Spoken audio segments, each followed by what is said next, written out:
Letzter Tag der PDAC 2019 in Toronto. Das ist die größte Bergbaumesse der Welt.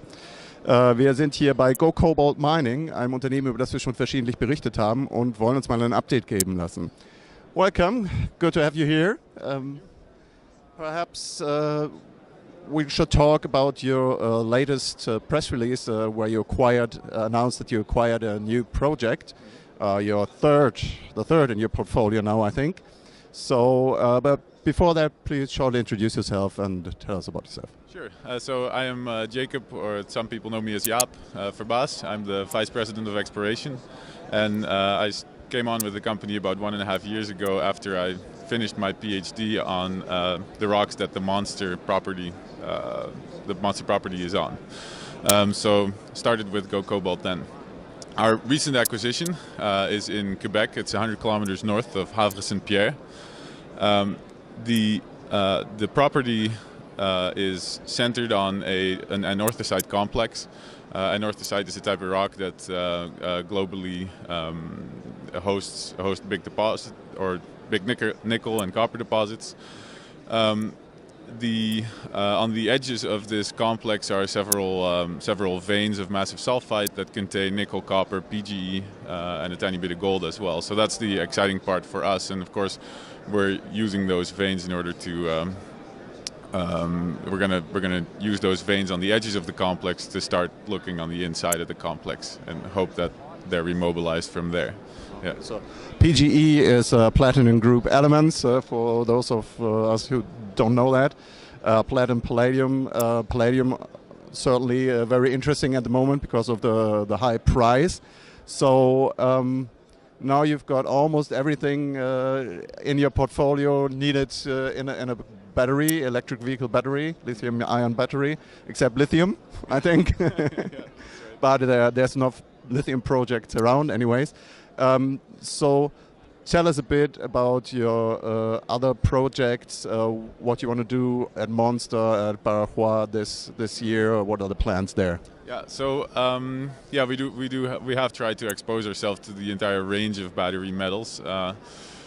What we're working on now is planning our programs for the summer, but at the same time, for the Monster property, we've been able to locate about just shy of 600 data stations for a gravity survey.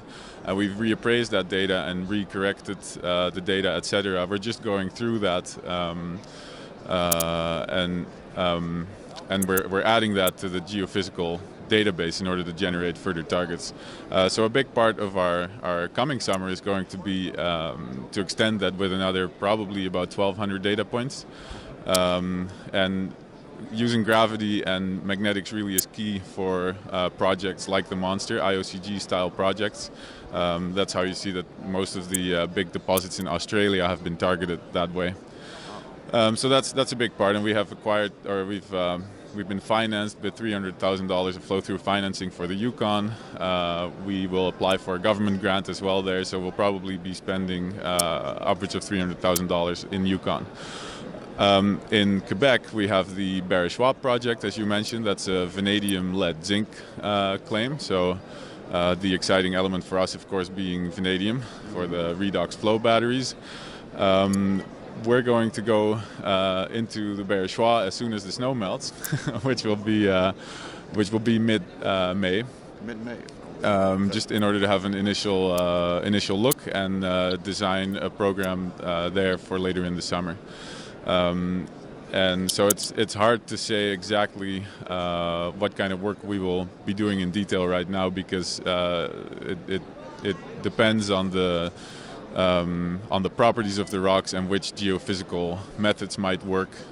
So that's, we want to do this the right way. That's why we're going in two different phases. So an initial visit to try to find which methods will work, and then the second bigger program in order to use those methods. Yeah. Okay.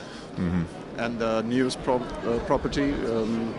The newest property is likely one of the things that will probably use is EM, which is electromagnetics. It finds conductors. and the initial massive sulfide occurrences on the property were found there using an EM survey in the 90s. So we're going to have a look at what the specifics of that survey were to design a better one with higher resolution, and we'll utilize that on that claim. Yeah, okay. And same. Sorry, just. It's in roughly the same area. It's about 300 kilometers northeast of the Bergbaumesse, so we need to wait until May there as well for the snow to melt before we get in. Yeah. So, bit of waiting and then a lot of work. It sounds like you'll be busy this year. We're looking forward to hearing what's happening there. And thank you very much for the update. Thank you. Thanks for having us.